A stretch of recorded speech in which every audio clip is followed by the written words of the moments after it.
ஓம் சாந்தி 13/5/2025 காலை முரளி பாப்தாதா மதுபன். இன்றைய சாக்காரமுடைய முக்கியமான கருத்துக்களை நாம் பார்க்கலாம்.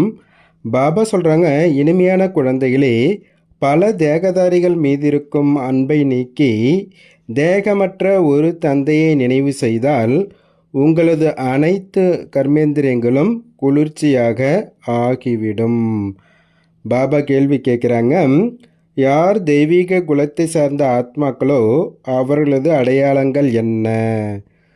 தெய்வீக குலத்தை சார்ந்த ஆத்மாக்களுக்கு இந்த பழைய உலகின் மீது எளிதாகவே வைராக்கியம் ஏற்பட்டுவிடும். 2, அவர்களது புத்தி எல்லையற்று இருக்கும். சிவாலயம் செல்வதற்காக அவர்கள் தூய்மையான மலராவதற்கான முயற்சி செய்வார்கள். 3, எந்த ஒரு அசுர நடத்தைகளும் இருக்காது. 4, எவ்வித அசுர காரியங்களையும் செய்யவில்லை தானே என்ற தனது கணக்கை வைப்பார்கள். தந்தையிடம் உண்மையை கூறுவார்கள், எதையும் மறைக்க மாட்டார்கள்.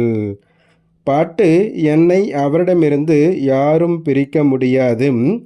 ஓம் சாந்தி. இப்பொழுது இது எல்லையற்ற விஷயமாகும்.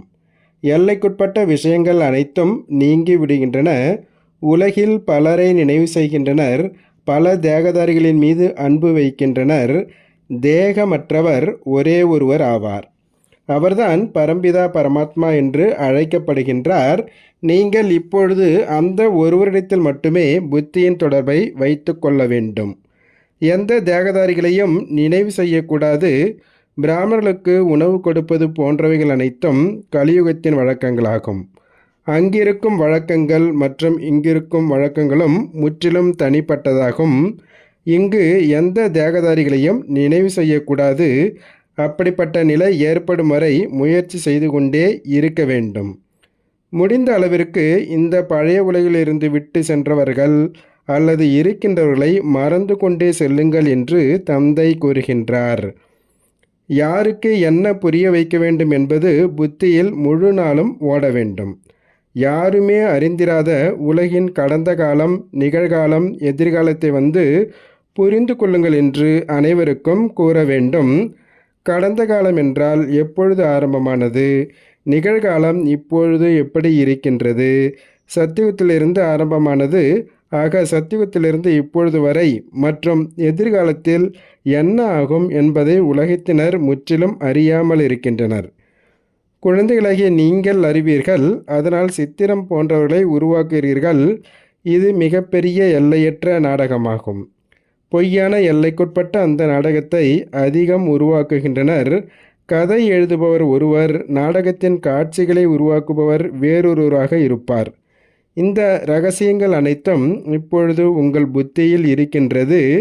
இப்பொழுது எதுவெல்லாம் பார்க்கின்றீர்களோ அவைகள் இருக்காது, விநாசமாகிவிடும். ஆக நீங்கள் சத்தியுகத்தின் காட்சிகளை மிகவும் நன்றாக காண்பிக்க வேண்டியிருக்கும். எவ்வாறு அஜ்மீரில் தங்க துவாரகை இருக்கின்றதோ அதிலிருந்தும் காட்சிகளை எடுத்துக்கொண்டு புது உலகை உருவாக்கி பிறகு தனியாக காட்டுங்கள். இந்த பழைய உலகம் எரிந்து சாம்பலாகிவிடும்.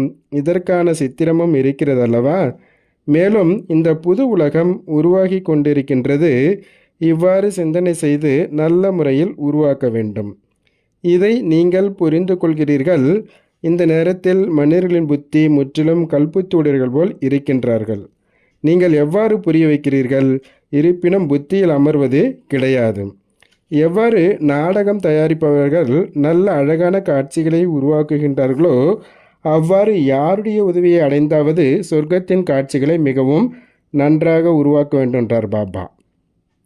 அவர்கள் நல்ல கருத்துக்களை கொடுப்பர், யுக்திகளை கூறுவர். அவர்களுக்கு புரிய வைத்து மனிதர்கள் புரிந்து கொள்ளும் அளவிற்கு நன்றாக உருவாக்க வேண்டும். உண்மையில் சத்தியுகத்தில் ஒரே ஒரு தர்மம்தான் இருந்தது. குழந்தைகளாகிய நீங்களும் வரிசைக்கிரமாக இருக்கின்றீர்கள், தாரணையும் செய்கின்றீர்கள். தேக அபிமான புத்தி உடையவர்கள் சீச்சியானவர்கள் என்று கூறப்படுகின்றனர். ஆத்ம அபிமானியாக இருப்பவர்கள் நறுமணமுடைய மலர்கள் என்று கூறப்படுகின்றனர். இப்பொழுது நீங்கள் மலர்களாக ஆகின்றீர்கள். பாபா சொல்கிறாங்க, நான் கருணை கடலாகவும் இருக்கின்றேன், காலனுக்கெல்லாம் காலனாகவும் இருக்கின்றேன். பதித்த பாவனனே வாருங்கள், வந்து பாவனம் ஆக்குங்கள் என்று என்னை அழைக்கின்றீர்கள். இரண்டுமே எனது பெயர்கள் அல்லவா? எவ்வாறு கருணை உள்ளமுடையவராக இருக்கின்றேன், பிறகு காலனுக்கெல்லாம் காலனாக இருக்கின்றேன், அந்த பாகத்தை இப்பொழுது நடித்து கொண்டிருக்கின்றேன் என்றார் பாபா. முல்லை மலராக ஆக்குகின்றார் எனில் உங்களது புத்தியில் அந்த குஷி இருக்கின்றது. நீங்கள் அனைவரும் பார்வதிகள் என்று அமர்நாத் தந்தை கூறுகின்றார். இப்பொழுது நீங்கள் என் ஒருவனை நினைவு செய்தால் அமரபுரிக்கு சென்று விடுவீர்கள். மேலும் உங்களது பாவங்கள் அழிந்துவிடும். அந்த யாத்திரை செய்வதனால் உங்களது பாவங்கள் அழிந்து விடாது. இவை பக்தி மார்க்கத்தின் யாத்திரைகளாகும். செலவுக்கு என்ன செய்கிறீர்கள் என்று குழந்தைகளிடத்தில் கேட்கின்றனர். ஆனால் நாம் இவ்வாறு பதிலளித்தோம் என்று யாரும் எந்த செய்தியும் கூறுவது கிடையாது. இவ்வளவு பேர் பிரம்மாவின் குழந்தைகளாக பிராமணர்களாக இருக்கின்றார்கள் எனில் நமக்காக நாமே செலவு செய்து கொள்வோம் அல்லவா? நமக்காகவே ராஜ்யத்தியம் ஸ்ரீமத் படி ஸ்தாபனை செய்து கொண்டிருக்கின்றோம். ராஜ்யமும் நாம் செய்வோம், ராஜயோகம் நாம் கற்கின்றோம் எனில் நாம் தான் செலவு செய்வோம். சிவபாபா அழிவற்ற ஞான ரத்தினங்களை தானமாக கொடுக்கின்றார். இதன் மூலம் நாம் ராஜாவுக்கெல்லாம் ராஜாவாக ஆகின்றோம். எந்த குழந்தைகள் படிக்கின்றார்களோ அவர்கள்தான் செலவு செய்கிறார்கள் அல்லவா? நாம் நமக்காகவே செலவு செய்கின்றோம். நாம் யாரிடத்திலும் யாசிப்பதோ நன்கொடை கேட்பதோ கிடையாது. இவ்வாறு புரிய வைக்கின்றார் பாபா. பாபா சொல்கிறாங்க, பாபாவின் முரளி கேட்பீர்கள், செய்வீர்கள். நாளுக்கு நாள் திருத்தங்கள் ஏற்பட்டு கொண்டே இருக்கின்றன. நீங்களும் தனது மனநிலையை பார்த்து கொண்டே இருங்கள், எவ்வளவு மாற்றங்கள் ஆகி கொண்டே செல்கிறதென்று. தந்தை வந்து அசுத்தத்திலிருந்து நீக்குகின்றார்.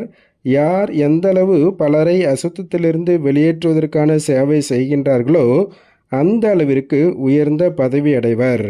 குழந்தைகளாகிய நீங்கள் பால் பாயசம் போன்று இனிமையானவராக இருக்க வேண்டும் அப்படின்றார் பாபா. பாபா சொல்கிறாங்க, இப்பொழுது உங்களது ஈஸ்வரிய போட்டியாகும். இதில் எந்த ஓட்டப்பந்தயமும் கிடையாது. புத்தியினால் அன்பான தந்தையை நினைவு செய்தால் போதும். ஏதாவது தவறு ஏற்பட்டு விட்டால் உடனடியாக கூறிவிட வேண்டும். பாபா, என் மூலம் இந்த தவறு ஏற்பட்டு விட்டது, கர்மேந்திரங்களின் மூலம் இந்த தவறு ஏற்பட்டிருக்கின்றது, சரியானது எது தவறானது எது என்று சிந்திக்கும் புத்தி கிடைத்திருப்பதால் இப்பொழுது தவறான காரியம் செய்யக்கூடாது என்று தந்தை கூறுகின்றார். தவறான காரியம் செய்துவிட்டால் பாபாவை அவமானப்படுத்தியிருக்கிறீர்கள், பிறகு மன்னிப்பு கேட்கிறீர்கள். ஏனெனில் இப்பொழுது தந்தை இங்கு அமர்ந்திருப்பதே உங்களை பற்றிய செய்திகளை கேட்பதற்காகத்தான். ஏதாவது தவறான காரியம் செய்துவிட்டால் உடனேயே கூறிவிடுங்கள் அல்லது எழுதிவிடுங்கள், பாபா இந்த தவறான காரியம் செய்துவிட்டேன் அப்படி பாபா கிட்ட எழுதியிருக்கும்போது பாதி மன்னிப்பு கிடைச்சிடுது. நான் கருணை காண்பிப்பேன் என்பதை கிடையாது. மன்னிப்பு அல்லது கருணை யாருக்கும் கிடையாது. அனைவரும் தன்னை சீர்திருத்து கொள்ள வேண்டும்ன்றார் பாபா. தந்தையின் நினைவின் மூலம் விகர்மங்கள் விநாசமாகும். கடந்தவைகளும் யோக பலத்தின் மூலம் அழிந்து கொண்டே செல்லும். தந்தையுடையராகி பிறகு தந்தையை நிந்தனை செய்யாதீர்கள் அப்படின்றார் பாபா. பாபா சொல்கிறாங்க, தந்தை குழந்தைகளாகி உங்களுக்கு அனைத்து விஷயங்களையும் புரிய வைக்கின்றார். நல்ல நல்ல சித்திரங்களையும் உருவாக்குங்கள், அது அனைவரிடத்திலும் செல்ல வேண்டும். நல்ல பொருட்களை பார்க்கும் பொழுது நாமும் சென்று பார்க்க வேண்டும் என்ற ஆர்வல் ஏற்படுகின்றது. புரிய வைப்பவர்களும் புத்திசாலிகளாக இருக்க வேண்டும். சேவை செய்யவும் கற்றுக்கொள்ள வேண்டும். தனக்கு சமம் ஆக்குவதற்கு நல்ல பிராமணிகளும் தேவை. யார் தனக்கு சமம் மேனேஜராக ஆக்குகின்றார்களோ அவர்களைத்தான் நல்ல பிராமணி என்று கூறலாம். அவர்கள் பதவியும் உயர்வாக அடைவார்கள். குழந்தை புத்தி உடையவர்களாகவும் இருக்கக்கூடாது, அது சிறுபிள்ளைத்தனமாக இருக்கக்கூடாது. இல்லையெனில் வெளியேற்றி விடுவார்கள். ராவண சம்பிரதாயம் அல்லவா? பின் நாட்களில் சென்டர் பாதுகாக்கும் அளவிற்கு பிராமணிகளை தயார் செய்ய வேண்டும் அப்படின்றார் பாபா. பாபா தாரணிக்கான முக்கிய சாரம் சொல்கிறாங்க. ஃபஸ்ட்டு பாயிண்ட்டு, தந்தையிடம் தனது படிப்பின் புத்திசாலித்தனத்தை நிரூபித்து காட்ட வேண்டும். பாரதத்தை சொர்க்கமாக்கும் தொழிலில் ஈடுபட வேண்டும். முதலில் தனது முன்னேற்றத்திற்கான சிந்தனை செய்ய வேண்டும். பால் பாயசம் ஒன்று இனிமையாக ஆக வேண்டும் என்றார் பாபா. ரெண்டாவது பாயிண்ட்டு, ஏதாவது தவறு செய்து விட்டால் தந்தையிடம் மன்னிப்பு கேட்டு தன்னை சீர்திருத்தி கொள்ள வேண்டும். தந்தை கருணை காண்பிப்பது கிடையாது. தந்தையின் நினைவின் மூலம் விகர்மங்களை அழிக்க வேண்டும். நிந்தனை ஏற்படுத்தும் எந்த காரியமும் செய்யக்கூடாது. பாபா வரதானம் கொடுக்குறாங்க. ஞானம் நிறைந்த நிலையின் விசேஷத்தன்மை மூலமாக சமஸ்கார மோதல்களிலிருந்து ஒதுங்கி இருக்கக்கூடிய தாமரை மலருக்கு சமமான விலகிய மற்றும் பார்வையாளன் என்ற நிலையில் இருக்கக்கூடியவர் ஆகுக. சமஸ்காரங்கள் என்பது கடைசி வரை சிலருக்கு வேலைக்காரருடையதாக இருக்கும், சிலருக்கு ராஜாவினுடையதாக இருக்கும். சமஸ்காரம் மாறட்டும் என்று இதற்காக காத்திருக்க வேண்டாம். ஆனால் என் மீது எவருடைய பிரபாவமும் ஏற்படக்கூடாது. ஏனென்றால் ஒவ்வொருடைய சமஸ்காரம் வேறு வேறானதாக இருக்கும். இரண்டாவது, மாயினுடைய ரூபத்தை எடுத்துக்கொண்டு சமஸ்காரம் வருகின்றது. எனவே எந்த ஒரு விஷயத்தினுடைய தீர்மானத்தையும் நியமங்கள் என்னும் எல்லைக்குள் இருந்து எடுக்க வேண்டும். வேறு வேறு சமஸ்காரங்கள் இருந்தாலும் மோதல் இருக்கக்கூடாது. சமஸ்கார மோதல் இருக்கக்கூடாது. இதற்காக ஞானம் நிறைந்தவராக ஆகி தாமரை மலருக்கு சமமாக விலகிய மற்றும் பார்வையாளன் என்ற நிலையில் இருங்கள் அப்படின்றார் பாபா. பாபா ஸ்லோகன் சொல்கிறாரு, பலவந்தம் அல்லது கடின முயற்சி செய்வதற்கு பதிலாக மனதிற்கு பிடித்த வகையில் முயற்சி செய்யுங்கள் அப்படின்றார் பாபா. நல்லது.